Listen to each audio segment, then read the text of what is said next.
is that as markedly different than it was when the quarterback change was initially made? I think a lot of the younger guys have got some experience, and so I think that the cohesion and chemistry. Obviously, back then you're playing a lot of guys, and I was still feeling it out at running back.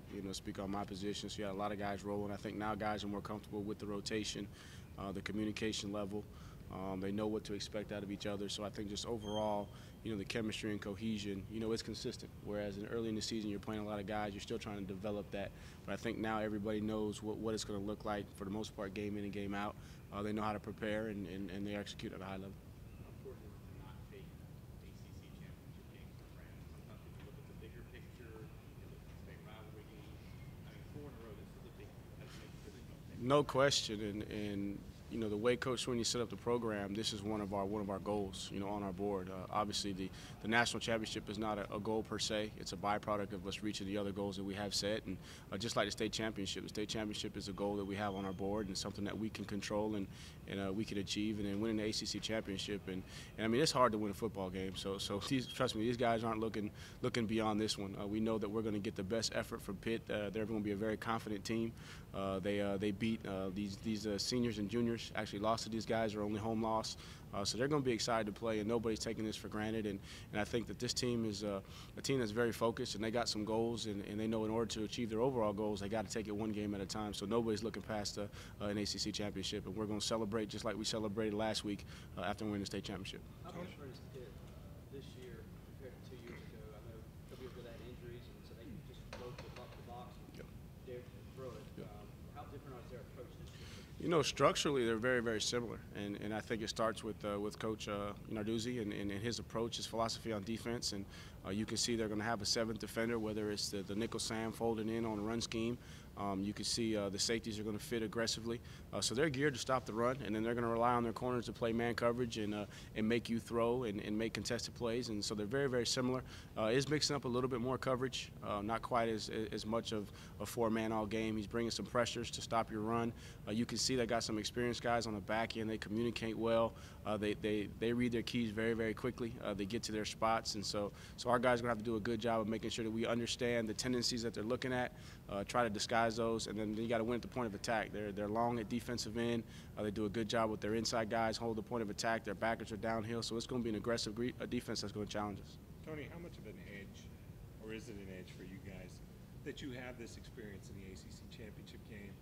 You can almost take the binder off the shelf and say, okay, this is what we do this week to get ready, and that the guys know that too. I think the guys have confidence in the routine of preparing. Obviously, they got to go out and they got to play 4 quarters and they got to execute at a high level. But I think they understand what our week's going to look like, and it's going to look like just any other week as we approach. The only difference is when we get there, we may go walk around the stadium on Friday, but the schedule's going to be the same here in terms of game prep. We're going to have the same mental Monday, Tanoga Tuesday, all the way up until we get there. But I think the guys have been there. They know what to expect.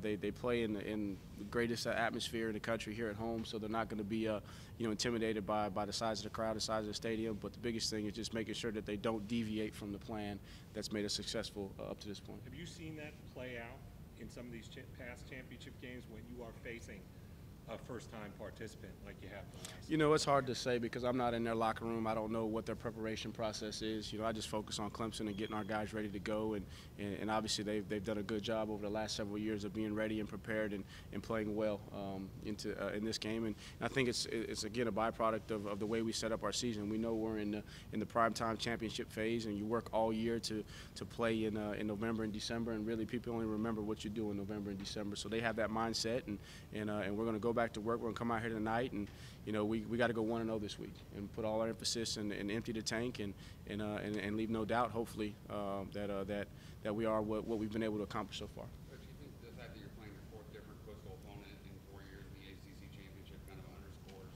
the consistency of your program and how rare it is to do what you've done? I think at the end of the day, The numbers, the records, and the accomplishments will speak for themselves. I really can't say anything, about the other side of the division. We just focus on winning our division and being the best version of ourselves. So it doesn't matter who we play. We look forward to playing whoever has earned the right. And, you can't discredit, Pitt and what they've done this season. They earned the right to be in the ACC championship. They won the games they needed to win, and now they're there, and they're going to be fired up. They're going to be confident. And so for us, we're just focused on having our best preparation, best week of preparing and going out and playing whoever lines up across from us. A couple of weeks ago, there was the situation on the sideline with Travis getting very angry at himself. We in here see a very buttoned down, kind of quiet, understated Travis Etienne. Do you see a different side of him, and is that sort of maybe showcased a little bit of that fiery Travis? I'm glad you asked that, because I wanted to see it. I didn't get to see it because I was up in the box, and so whenever that question was posed, I didn't know anything about it. And so when I went and asked him, and he said he was frustrating himself. I don't get to see that much out of Travis, and that's good to know, because I'm trying to push those buttons to get him to be consistent and perform at the highest level possible week in and week out. And I've said it before, and I'll say it again. I don't think he understands, how much talent he actually has. He just goes and plays football. Y'all interview him. Y'all see him all the time. He's just a happy-go-lucky guy, real unassuming, very humble. He just goes out and does what he does. And I'm trying to push him to be the best version of himself. And he's making steps, but he's still a young guy. He's just a sophomore. He's still making a transition, but to see and know that he cares, that's what I'm looking for as a coach. I didn't get to see the actual reaction, so I don't know what his face looked like, if he had a frown or anything like that. But just to know that is that important to him, I can see that I'm starting to push the buttons that are going to hopefully propel him to be, the best version of himself. And that's really, what my job is, and whatever else happens after that happens. But knowing that he cares is important, and I put a lot on him. I mean, he's the lead dog in the room. He's the first one that runs out there. I put a lot of stress on that guy, because he's got to set the tempo. He's got to set the example for what we do in our room. And then all the other guys got to follow, and then they got to be preparing themselves for when they run out there, they have that same mentality. Going back to Saturday, Adam's performance in 3 touchdowns, marked in his career here at Clemson.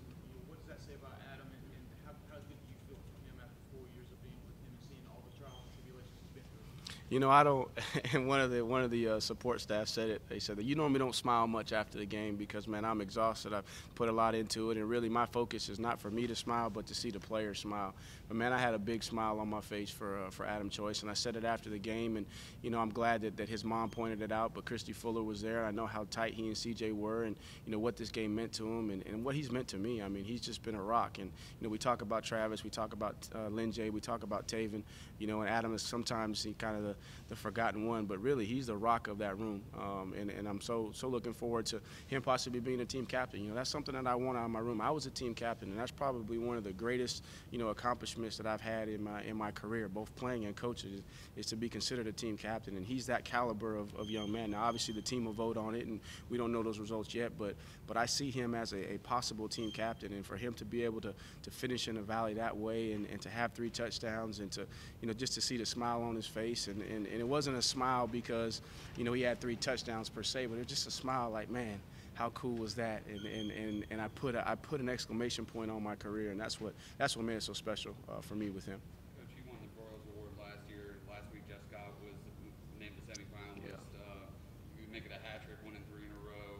Only Right. supposed to win 2 in a row. How cool would that be? Man, that would be awesome. I mean, that would be so awesome for Brent to introduce me, and then for me to have an opportunity to introduce Jeff. Man, that would be so awesome. And the relationship that Jeff and I have, starting here as stretch partners, and now just the run that we've been on together, and what I know what he stands for, and learning what Coach Broyle stood for, and what he embodied, and to see him have an opportunity. Hopefully he'll be a finalist, and I know I have to go back out there as part of the ceremony. They always bring back the previous year's winner, so I'm hoping, I got my fingers crossed that he and Sarah are going to get to experience that, and hopefully, if it's the Lord's plan, we'll have a hat trick. But if he's there, man, that's going to be an awesome experience for he and I to go through together, to add to the other awesome experiences that we've had together.